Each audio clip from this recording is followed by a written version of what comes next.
Okay, I just wanted to give an update right now. I'm currently at the library, but I just wanted to give an update as to what the website's kind of looking like. I've been spending a bit of time on, it's not final, but basically creating a huge header, attention grabbing, and then with a small description in the bottom with exactly how we, in this case, provide those results that I say in the header. So this is what it's kind of looking like. This is what I came up with. Like I said, it's not final, but this is kind of where I'm going at with this. So right here, stop getting bad offers from buyers who don't care. And then a small description at the bottom.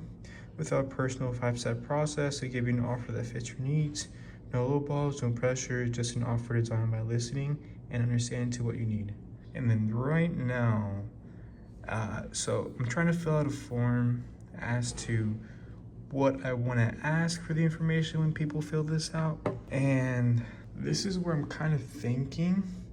I'm thinking about asking the name, email, phone number, property address, and also a little drop down that says, why are you selling? And it'll be financial circumstances. No, it'll be financial reasons or personal circumstances. It'll just be a drop down with either of those two. Right now, my biggest problem is when you fill a property address with this form I have, I can put something random, or let's say 123 Way. 123 Way. It doesn't autocorrect, it doesn't pull up an address, let's say like when you're on Google Maps or iPhone Maps. That's an issue because people might just put a simple address, but not the city, county, that whole thing. So right now I'm looking at possibly buying a program that helps you do that. Kind of like, I want to get it to, I want the form to have an address option like this where I'll put 123 and then you have automatically other addresses pulling up so you're not gonna have any typos. Obviously includes the city, state, country, all that stuff. And with the one I have right now, 123 Way, nothing's coming up. So I'm looking at possibly buying this program, 30 bucks, one-time thing, to get this added to this to this form I'm filling out. So that's where I'm kind of at with that. I'll be focusing on that and then I'll come back once I have that done. So I'm not sure if I've gone over this yet, but as of right now, I finally fixed that issue I had with the address on the form not populating correctly, in the sense of I'll put, let's say 123 Street, whatever. I want it to auto populate from the start so that people don't put misinformation or anything like that. And this is how it looks like. So it took me about 2 to 3 hours to get this done. But basically, so before I fill this in, the box looked like this. Let's say I put 423, whatever, and nothing would come up. Like, you have to actually manually throw that in there. Now, you just put 123, whatever that is, there you go. Makes it super easy. And right now, I'm just gonna try to figure out what else I want to ask in the form. I have property address, phone number. That's pretty much it. And yeah, I'm gonna figure that out here. So one thing that just came up is, so as I was trying to figure out what exactly I want to put for the information when people fill out the form.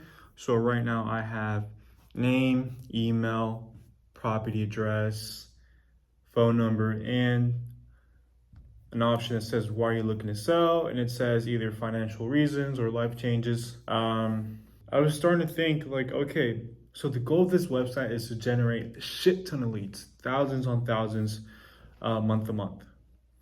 And I just started thinking, okay, let's say we get those leads. How are we going to manage it? Are we going to reach out to them, one by one? Do we want to schedule an appointment immediately after they fill out the information? Because I just started thinking, if we went through the scheduling route, that is just unrealistic in a sense of how we can actually, speak to each lead, or how we can filter out who is actually motivated or not. That's a big problem there, because then at that point we're just wasting time and resources. Let's say in this case, when this does generate 5,000, 10,000 leads a month, there is no way in hell we can actually, or even have the time to go one by one in terms of scheduling a meeting, speaking to them, just to find out if they're actually wanting to sell or not, if they're motivated. That's unrealistic. So I started thinking, because I noticed on the other websites, they ask for this huge form to fill out that basically just goes over, more details about your situation. What the condition of the property is, why are you looking to sell, and more nitty gritty details. They have that. So what I was thinking is possibly I could have a form that's similar to that, in the sense of we ask for more details to obviously see if they are actually motivated. And based on the criteria they put, it can give them an option to directly schedule an appointment with us. And then obviously the rest can be put through a system where we reach out to them, following up with them, reaching out to them, all that stuff. So I'm just thinking, do they fill out a form and then we just reach out to them? Or do they fill out a form and based on what they say, they have the option to schedule an appointment directly with us? So that's what I'm kind of thinking. I'm not going to build that out right now. First, I just want to focus on building the actual website. And then once I get that done, that's where I can do the, create that thing. So I think I'm in a good spot right now with the home page. The first page you look at when you land on the website. I changed a few things around just because I noticed that because my image was so big, depending on the type of size, let's say your laptop was or your tablet was, when you get on the page, half the page would cut off just because that image was so big. So I tried to troubleshoot it. I tried to fix it so many ways to keep that same format, but it didn't work. I just spent too much time wasting trying to fix that. So all I did was I ended up just changing the format of the entire thing. I'm going to show you what that looks like here. So kind of change it to this, where this here used to be half this page.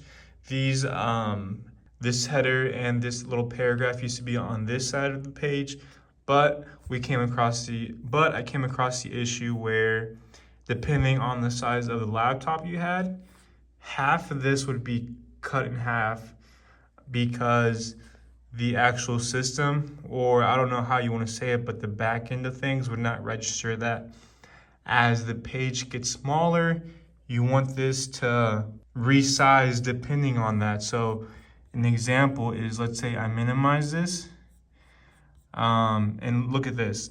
You see how it gets bigger? It kind of resizes on its own a bit.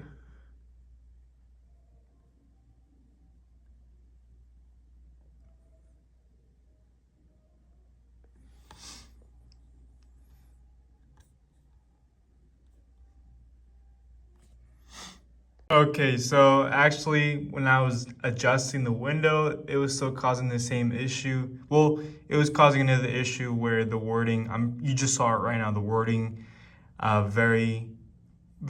did not resize correctly to the image, where this was overlapping that. But basically, I fixed it right now, but the main issue was when I would try to resize it, since the image was so big, the end of the window right here would actually go past the image, where it was like half of it was cut off, and then the actual page would not display entirely. Half of this was cut off. So basically that means any laptop or desktop that was smaller than this, they would look at the website cut off in half or partially cut off. Obviously that's an issue, so that's what I went ahead and corrected. So when I pull up my laptop, or when I pull up something smaller like my iPad, it looks a lot better. It's not cut off in half, so kind of like this. Here's what it looks like on my iPad. Basically, this would actually end up looking like that. That's not good, but I fixed it, I resized it, I changed the format, and now it looks like that. Virtually the same thing like that. But yeah, I optimized it for the desktop view, tablet view. This grayed out part just means, this grayed out section just means that you won't be able to see this button here based on the display type. So desktop, tablet, and then mobile phone. So kind of like this. Here's what I kind of have for the mobile phone mobile, or whatever you want to call it. It's grayed out here. Basically it means, like I said, it's not going to show on this format. Here's that button that you saw earlier that was grayed out. But basically here's kind of how it's going to look like. And the reason why I decided to take off the submission form was because I just felt like when you get on the website and you're just seeing a whole bunch of writing, a whole bunch of, you know, mumbo jumbo in your face, you kind of get overwhelmed. You don't even know where to start reading. And I started comparing other websites and basically having some text here, a button, and an image was pretty consistent on other pages versus having something like this. I'm gonna try to show you here what I kind of had earlier that I felt like would be too overwhelming. So let me unhide that, let me hide this. So it would have basically kind of looked like this. Obviously the format is kind of iffy, but essentially it would have looked like this. And I just feel like getting on the website and you're having this much content, this much things in front of your face would just be way too overwhelming, way too much information. So I decided to go ahead, hide that form for just this section and make it look nicer and much more simpler with this. Obviously logo isn't here. The options for, you know, click on buttons to see other pages isn't there. I still need to add that in there, but basically this is what we're kind of looking at. So I'm gonna go ahead, design the rest of the website, add more things, and fix it from there. So I'll be back when I add a bit more stuff in there. Okay, so with the website, I've added a bit more content. I've actually wrote some headers in there, threw some more pictures. This is what we're looking at. So obviously here's this main page, and then we go down. We have this big header here. The last thing you need is another problem. The picture to really show that emotion I'm going for. As I'm copying and pasting the content I made, I realized this might be a bit too wordy. So I'm definitely gonna have to go and trim this down once I throw in everything I've written on here. Here's the next part. Solution design for your needs. Again, I feel like this is a bit too long. I'm gonna have to trim it down. One thing I'm trying to do is, you know, add some bold font, underline, italics, just to make it stand out, make it more attractive to read. Because I mean, you know, 9 times out of 10, I feel like people really skim through this, so you really want to get the main points in here. Like, you decided to sell your house, this underlined part, you're normal to feel this way, you didn't plan things to go this far. I don't have to read all of this, but I mean, assuming that you skim through this, these are the main things that you would read. And then I'm also trying to come up with the design of the entire website and obviously how to format all this. It is getting a bit overwhelming and just like a lot. So right now the main focus is just copy and paste everything I've already written onto the website. Once I do that, I can go ahead and start playing around with design and making it look nice.